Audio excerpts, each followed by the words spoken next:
జై కాశీ విశ్వనాథ్, జై కాశీ విశ్వనాథ్, జై కాశీ విశ్వనాథ్. సమస్త లోకా సుఖినో భవంతు. నమస్తే, మీ చంద్రశేఖర్ మహాదేవ్, కాశీ వారణాసి నుంచి.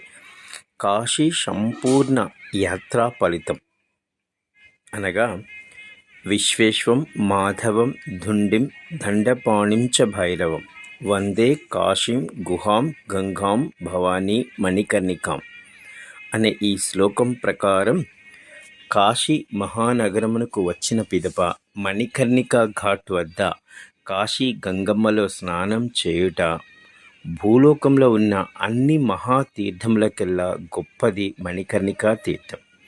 ఆ తర్వాత మహాకాల భైరవుని దర్శనం, దండపాణి దర్శనం చేయుట, ఆ తర్వాత ధుండి గణపతి దర్శనం, ఆ తర్వాత అన్నపూర్ణ మాత రూపంలో ఉన్నటువంటి భవానీ మాతా దర్శనం, కాశీ నగర రాజు అయిన మహావిశ్వనాథుని దర్శనం, తరువాత బిందు మాధవుని దర్శనం, తరువాత కాశీ నగర క్షేత్ర పాలకురాలైన వందే కాశీదేవి దర్శనం, మరియు జాగీశ్వర ముని తపస్సు చేసినటువంటి గుహ దర్శనం. ఇలా ఎవరు ఈ దర్శనాలు చేస్తారో వారికి సంపూర్ణ కాశీ యాత్రా ఫలితం వచ్చును అని కాశీఖండంలో చెప్పబడి ఉంది.